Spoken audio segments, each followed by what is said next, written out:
if you're struggling to brainstorm on an initial idea. Each presenter should have experience or knowledge in the category chosen, right? So it doesn't really make any sense to present on something that you have no experience in or even knowledge in. And then you want to make sure that the information can be transferable across the range of institutions represented at SEAHO. So SEAHO is a very large organization, so you want to think large versus small, public versus private. Is this presentation geared for a community college or more towards someone who is working at a four-year institution?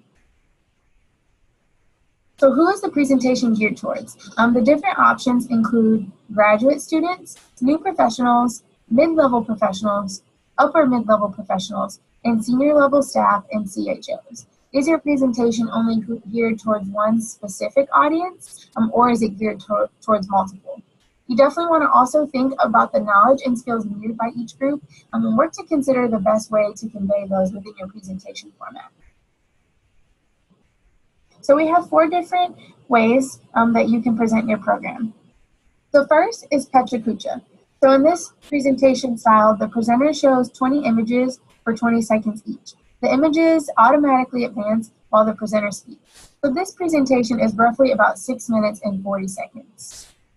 Roundtable. In this format, the facilitator helps moderate conversations that revolve around a specific topic, functional area, or even institution type. Relay. This is a partner session where multiple presenters all share content about the same topic. The content can build upon itself or could be the same topic shared from multiple views or implementation methods. If this is the type of format that you'd like to choose, you can indicate if you have additional presenters in mind or if you would like the program committee to connect you with other presenters interested in the same topic. And then finally, the program interest session. And this is our standard level or lecture style program session that many of us are familiar with. You definitely want to be intentional about selecting the right session type because it can really make a significant difference in the amount of learning that takes place. So does the group learn best by having time to connect and dialogue? If so, a roundtable might be more appropriate. Have you done extensive research or work in a specific area? Then the traditional program interest session might be where you can educate those attending your program best. Do you have a complex issue that would be better explained with multiple distinct presenters? Then you might want to consider proposing this as a relay session. Or maybe you just like a simplistic but impactful lesson or approach. Then a Pecha Kucha might be the best format. Be sure to really keep your audience in mind as you're creating your proposal and thinking about the different methods that you can present your presentation in a way that can support multiple learning styles. So if you don't want to present by yourself, maybe you might have a colleague at another institution who can offer a different perspective or even offer some challenges for your presentation. Multiple presenters help to keep presentation dynamic and offer more chances for participants to connect. So what do you need to include in your program proposal? So there are lots of different things, 4 main things that you need to include. The first is a program title. So this is your opportunity to truly invite the reader to your program. An effective title encourages the reader to learn more about the program and shares enough information to understand the nature of the program content and the possible intended audiences. So while you think a creative title might be fun, the best titles really share enough information so that those attending can understand the nature of the program. Program description. The program description provides the reader with an accurate picture of what the presentation will cover. This is very important because the program description is also what is included in the conference schedule as well as the conference mobile app. Well-written program descriptions are concise, organized, and specific and help identify the purpose and intent of the program. An effective description has 4 main parts. 1, summarizes the content and activities of the presentation. 2, distinguishes the program format. 3, designates the scope, sequence, and/or level of the program content. So it explains how the session is new or different, explains what the audience will learn and take away from the presentation, and it also helps explain how participants translate the knowledge gained in your session to their own campus. And finally, number 4, it identifies the expected learning outcomes for the attendee. The program outline helps to provide an in-depth look at the content of the proposed presentation. So program reviewers rely on a well-written description to help enhance our understanding of the content and goals of the presentation. A complete description works to include background information, an overview of the presentation, and a description of the format. If you look at our website, we do have a sample program proposal, and the outline that was included breaks down each aspect of the presentation by time format, so that those reviewing the program really got a great picture of what would all happen at that session. And finally, 3 learning outcomes. So learning outcomes help address the goals of the presentation, specific skills and/or knowledge that the participants will gain from their experience. And it provides the tangible evidence of their time spent with you in the presentation. So I truly hope that this aspect of the presentation has allowed you to gain more tips on submitting a program proposal. You can find all of this information on our website within the Call for Programs section as well. Hi, my name is Tiffany Idle. I'm an area director at the University of Miami. I'm going to share some information with you about resources on the SEAHO website to assist you in writing a program proposal. The first resource is an example of a strong program proposal so that you can read through and see an example of how a full program proposal might look. The second is a list of detailed explanations of each topic area. And lastly, the website includes contact information should you have any questions or concerns.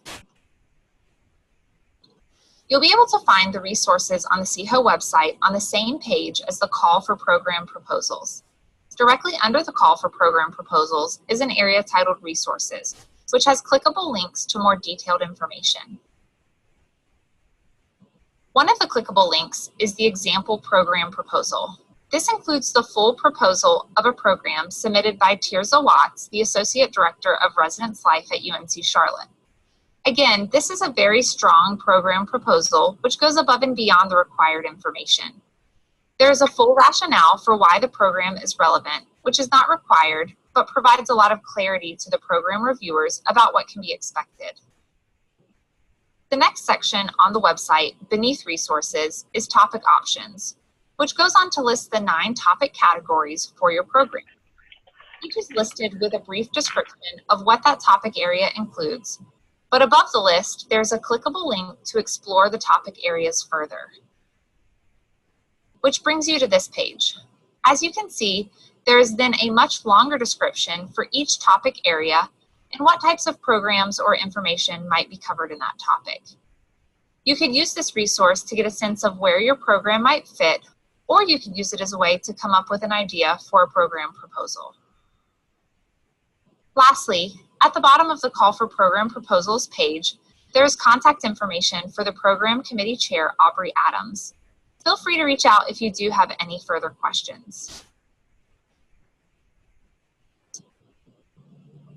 Thanks so much, Tiffany. So the next part of our presentation and the third section before we jump into questions is going to be about basically a step-by-step guide to how you can submit a program proposal. So this year we're really excited to have a new software we're going to be utilizing for program proposal submissions. It's going to open up a lot of opportunities, particularly with author feedback.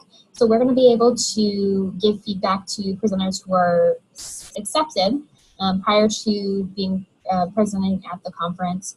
A lot of other cool features that we're really excited about. Before I get started though, shout out to Tyrone at Jacksonville State University. He compiled all this information, but unfortunately ran into some technical difficulties in recording it, and so I will be putting it together and sharing it with you, but everything was compiled by him, so shout out. So let's talk about it. The first thing is to access the portal. So currently, it is on the SEAHO homepage. You can submit your program proposals you can see at the bottom of the screenshot. But if that's ever not there, we replace it with something else. There is a Call for Program site. So if you go up to the top bar, Conferences, then select Program Committee, followed by SEAHO 2018 Call for Programs. It's going to take you to the program page, which is also where all our resources that Tiffany just talked about are, including the tips for submitting a great proposal that Araceli has walked us through. So that's a great resource to check out. If you're running into any problems or you're just not sure where to start, I encourage you to check out that page. Once you're on that site, if you click on the bottom of that page, it's in blue, similar to the Submit Your Program Proposals Now. It will say, click here to see the 2018 Program Proposal instructions. So those instructions will take you to the link to then access the actual portal. So these are what those instructions look like. It's a lot of what we'll be talking through today, but they are available for your reference should you have any questions while you're going through the process. Again, click on that link and then click on that link right here under step 1 and you'll go straight to the portal. Once you access the portal, it is going to default to that login tab that you see to the left of the current registration tab. You'll see to click over that registration. This is where you're going to be able to create your new account. It is possible that you may already have an account, but if you're finding you're trying to log in information and it's rejecting it, go ahead and jump over here to register. You can use your email, whether that be your departmental email or a personal Gmail, Yahoo, things of that nature. Either are highly recommended. There is a slot underneath the screenshot. Part of the personal information that will be collected is an alternative email. So you will be able to access the account information even if you were to switch institutions and you choose to use your departmental account. It's going to ask you, as you can see, first name, last name, organization name, so perhaps your institution or if you are a corporate partner, what company you are with, and then some other basic information collecting. A couple tips and tricks that we've learned so far using this new software is know that once you submit this, you're going to get a verification email to the address that you list that you will have to verify before you can go back and log in. We have found that in some cases it is non-instantaneous email, so be patient. It might take a couple of hours. Don't panic if you haven't gotten an email right away. It probably is just taking a little bit of time. The other thing is make sure you check your junk mail for this message. It's going to come from Microsoft CMT, the conference management system. These emails do look a little spammy. They have a very simple text, looks very typewritery. So just know that it is legitimate. It'll come from that Microsoft CMT as the sender. So do make sure you're looking for that in the junk folder or in your regular folder to be able to verify that password. Once you click on that email, it is going to bring you back to this home screen, but it'll be on the login tab, so you'll be able to use the information you provided once you've verified to log in the information. As soon as you do click login, it's going to take you to this conferences list. So this will look blank, whereas here you see the SEAHO test. You will have to type into the search bar SEAHO, and that will generate these two options, unless we've destroyed the test by that time. But you're going to want to click on that Southeastern Association of Housing Officers 2018, and that will take you to the correct conference to be able to submit your program. Once you're there, you click on that button, you're going to see your author console. So you'll just need to check that or click on that box to that little plus sign, create new submission, and that's going to take you to the proposal form. If you had submitted a previous submission, so let's say you're submitting a multiple, which we encourage and love, you'll be able to see your other submissions and be able to actually edit them. So anytime before the program proposal due date, you can go back and edit. So with an epiphany, a couple of days after you put it in, it is changeable, which is one of the other really great features of this particular software. Once you click that Create New Submission, it's going to take you to the form. This does have a little bit of a different order than our previous submissions forms have, so just make sure you're paying attention to what's there. You'll enter your title, again, using those tips and tricks that Araceli has shared with us about making sure that your title really describes what your session is going to be about, in addition to maybe hooking something a little bit catchy. You should automatically have this primary contact where it lists out your information based on your registration, but you can also add other co-presenters. So this has a nearly unlimited amount of co-presenters. So you can enter in their email address, click add. If they've already registered in the system, they will auto-generate and you'll be able to see their name across their name and their organization. If they have not registered already, you'll just need to click that add button and then fill in the information that's asked for. Again, very simple information, first and last name, organization, being either their institution or if they're a corporate partner, their company, and that country piece. Underneath that title and presenter, you are also going to see selecting for subject areas. So in the left-hand column, you'll select your primary topic area, and in the right hand, a secondary. Please note that the primary topic is required, but secondary is not. So please don't feel like you have to stretch your topic to cover two different topic areas. or that you need to add extra content in order to meet that. The other piece is there will be an option to upload additional documents, but it's important that any information you want considered by the program reviewers you put into the actual form, like in the boxes that you see here for program outline and program learning outcomes. Any information that is required will have that little red star, and then naturally if you do try to submit it and it is missing information, you'll get this lovely little error message. Just ask that you go back and double check those things. So you have wrapped up everything, you've submitted it, you're going to get this great submission summary. It is able to be printed or emailed to yourself or your co-presenters. But keep in mind, if you are being cautious about paper and sustainability, that will be accessible via your author console. So that will be viewable regardless of the time frame, but it will only be editable through that program proposal deadline. So that is all the information we wanted to share with you today. So now I'd like to turn it over to you all and see if you have any questions.